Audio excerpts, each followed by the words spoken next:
Shalom Uvracha, bienvenue à tous. Je rappelle à tous les jeunes francophones qui veulent venir goûter à la Torah, à Kdosha, à Yerushalayim, sont les bienvenus. Renseignements au numéro WhatsApp. Alors, on continue sur cette série de cours sur le tzaddik Rabbi Yehuda Ptaya. Et on va voir aussi, aujourd'hui, on va voir ensemble, Bezrat Hashem, une très belle histoire. C'est une histoire que j'aime beaucoup parce que cette histoire-là, je connais la synagogue, j'ai l'occasion des fois de prier dans la synagogue où elle s'est déroulée. Et il y a aussi certaines personnes que j'ai rencontrées qui m'ont dit que leur grand-père a assisté à cette histoire-là. Donc l'histoire, elle se déroule il y a à peu près un peu plus de 100 ans.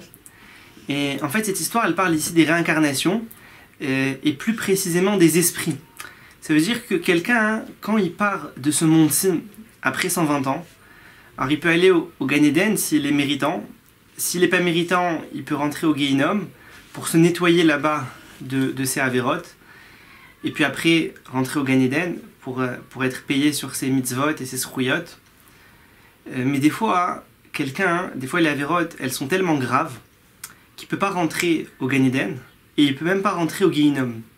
On lui dit non, tu n'es pas encore assez propre en quelque sorte pour accéder au Gehinnom.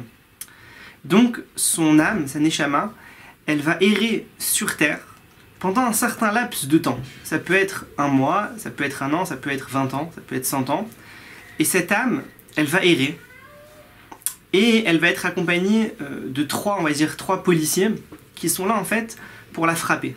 Ça peut être 2, 3, qui sont là en fait pour la frapper à chaque fois. Et chaque jour, elle reçoit une certaine dose de souffrance qui vont en fait la nettoyer de ses avérotes jusqu'à ce qu'elle ait le mérite de rentrer au Gehinnom. Et là-bas, il y aura encore un certain nettoyage jusqu'à ce qu'elle accède au Gan Eden. En tout cas, ce qui se passe, ce qui était beaucoup plus fréquent à cette époque-là, c'est que ces esprits-là, des fois, ils rentraient dans le corps de quelqu'un et ils prenaient des fois même possession de son corps. Alors les gens, la plupart du temps, les gens, ils pensaient, ils disaient, il est devenu fou. Quelqu'un des fois qui est normal, il est normal et comme ça, du jour au lendemain, il devient fou. Qu'est-ce qui s'est passé? Des fois, ça peut être un esprit qui est rentré. Et comme ces esprits-là, en fait, c'est des âmes de personnes qui étaient mauvaises, qui étaient des Rechaim, donc même après leur mort, ils veulent continuer à faire du mal aux gens. Et donc des fois, ça peut se caractériser par quelqu'un qui devient fou, ou des fois ça peut être des douleurs, des maladies, des problèmes de santé, et quelqu'un il va chez le docteur, et le docteur il trouve pas la cause, et des analyses, on sait pas d'où ça vient, mais en fait des fois c'est pas une maladie, c'est cet esprit-là en fait qui vient et qui fait souffrir cette personne-là. Et lui, le Rav Ptaya, qui a étudié la Kabbalah pendant des années, qui est un très grand maître en Kabbalah, il a aussi étudié comment faire sortir ces esprits-là, quel kavanot, quel yichoudim. Il a étudié ça pendant des années.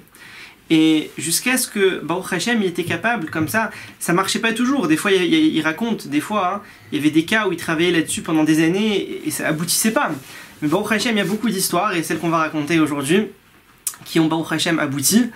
Mais le Rav Ptaya, il était très fort là-dedans. Il était très très fort là-dedans. Et donc les gens, quand ils avaient ce genre de problème, ils s'adressaient à lui. Comme je l'ai dit, à cette époque-là, c'était plus fréquent. De nos jours, c'est moins fréquent parce qu'il n'y a pas autant de tzadikim qui peuvent être là pour intervenir, bien qu'il y en a encore. Il y a encore des tzadikim à Yerushalayim, il y a le Rav Botzri, il y a le Rav Hades qui s'occupent encore de ces choses-là. Il y a encore des fois des cas comme ça, par-ci, par-là, qui peuvent exister, mais plus autant qu'avant. Alors à cette époque-là, cette histoire, elle se déroule autour d'une jeune fille. Et à cette époque, quelqu'un qui devenait fou comme ça, il n'y avait pas d'hôpital psychiatrique, de médicaments, donc on le frappait, à chaque fois qu'il y a une crise de folie, on le frappait, jusqu'à la prochaine crise, on le frappait. Et quand le Rav Ptaya, il a entendu l'histoire de cette jeune fille, qu'il y avait une jeune fille qui a commencé à devenir folle, d'un coup, il a compris qu'il s'agissait d'un esprit. Et en fait, ces esprits-là, ils cherchent à se réfugier dans un corps de quelqu'un qui est vivant, parce que quand ils rentrent dans son corps, alors les mauvais anges qui sont chargés en fait de les punir chaque jour et de les faire souffrir, ils peuvent plus les faire souffrir puisqu'ils sont dans ce corps. Donc ils peuvent plus les toucher. Donc pour eux c'est un abri. Mais comme ils sont mauvais, alors en étant là-bas ils veulent faire du mal à la personne chez qui ils sont.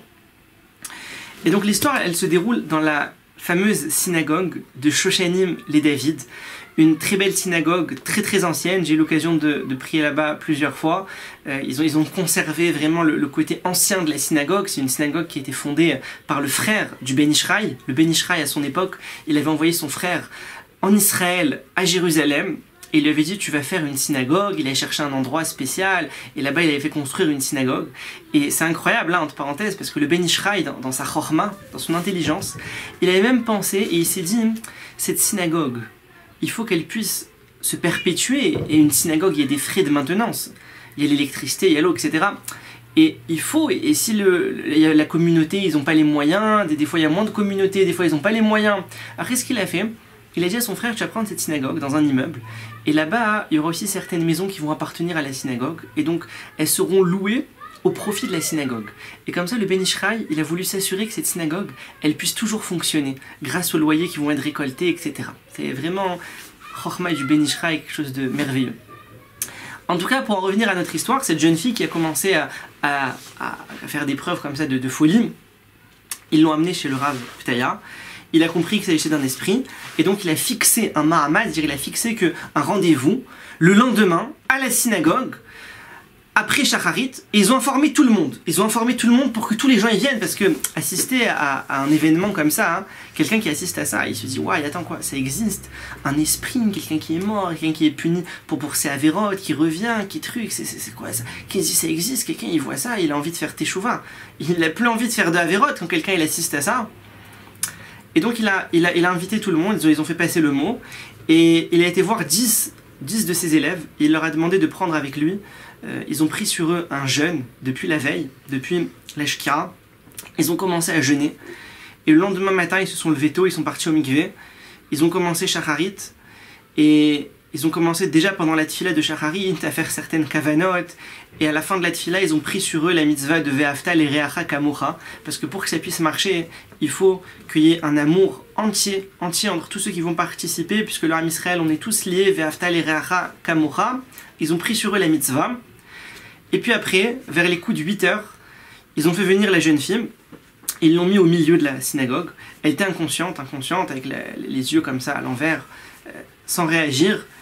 Et ils l'ont mise là, et ils ont fait sortir les Sifrei Torah, ils ont fait sortir 7 Sefer Torah, chacun qui portait un Sefer Torah.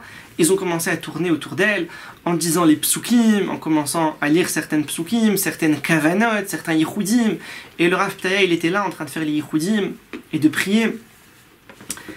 Et les gens, ils étaient autour, et tout le monde attendait de voir ce qui allait se passer. Ils attendent, une demi-heure, 1 heure, ils continuent, et les tours, mais rien du tout. Et au bout de 2h30, vers 10h30 du matin, tout d'un coup, il y a une voix qui sort de la bouche de la jeune fille. Mais ce qui est incroyable, c'est que sans que ses lèvres ne bougent, une voix qui sort, c'était la voix de cette âme qui était en elle, qui est sortie, et les lèvres ne bougeaient pas. Les gens, en voyant ça, ils étaient terrorisés, et ils entendent « Arrêtez, arrêtez, arrêtez !» Parce que ces yichudim-là, ils faisaient souffrir cette âme qui était à l'intérieur pour l'obliger à se dévoiler et à la faire sortir. Maintenant, pour pouvoir la faire sortir, il faut avoir son nom. Il faut avoir son nom exact pour pouvoir faire les kavanot, les intentions nécessaires pour que cet esprit puisse sortir. Et il dit arrêtez, arrêtez, arrêtez, je vais dire mon nom. Ils attendent, ils voient qu'il n'y a rien, ils continuent encore, 1 demi-heure passe, et à ce moment-là, tout d'un coup, l'esprit qui leur dit Ani Moshe mais Izmir. Il dit qu'il s'appelait Moshe de la ville de Izmir. Très bien. Donc en ayant entendu le nom, il commence à faire ce qu'il faut avec le nom pour pouvoir l'obliger à sortir du corps de la jeune fille. Et voilà qu'ils essayent, ils voient que ça donne rien. Et donc il a compris, parce que ces esprits-là, ils aiment bien mentir. Il a compris qu'il lui a menti et que c'était pas le vrai nom. Donc il a dit, le Rav Yehuda Ptaya, il leur a dit, écoutez, on va faire une pause. Tout le monde, on va tous sortir. Lui et ses élèves, ils sont partis se tremper au mikvé à nouveau. Ils ont dit, comme il nous a menti, peut-être qu'il nous a transmis un souffle de mensonge, on veut pas. Ils sont partis au mikvé, ils sont revenus, et ils ont repris. Ils ont repris. Et là, il leur a dit, écoutez, c'est vrai, mon nom, il s'agit de Aaron Rachamim. Il dit, je m'appelle Aaron Rachamim. ils ont commencé à faire les Yehoudim, ils ont commencé à faire.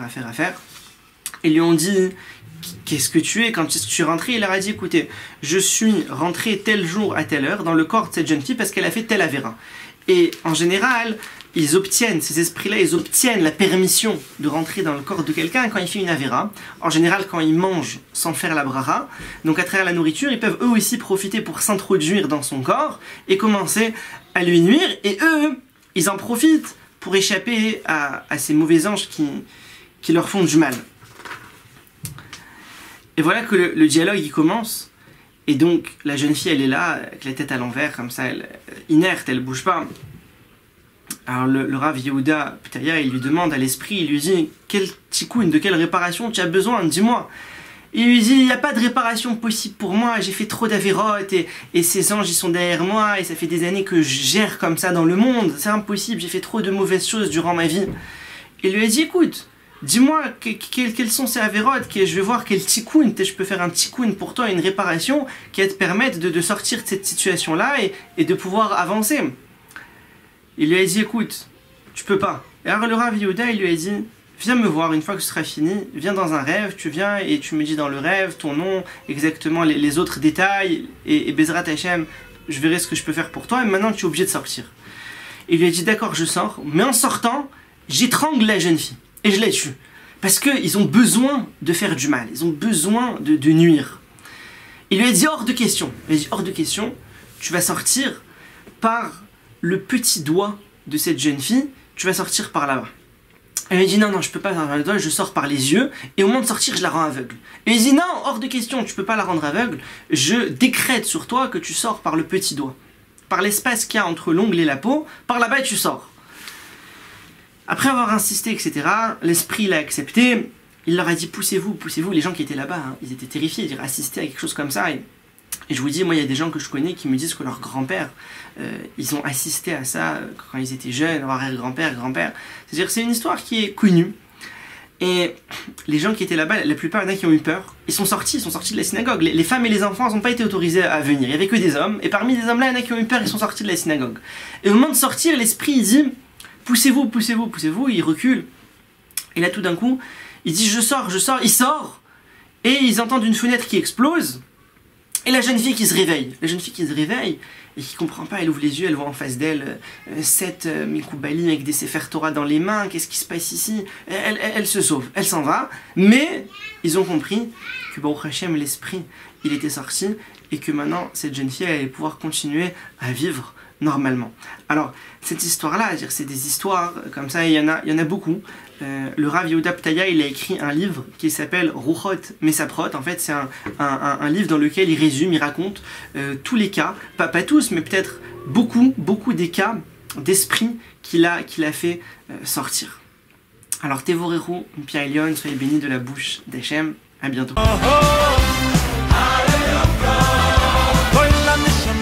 Hallelujah.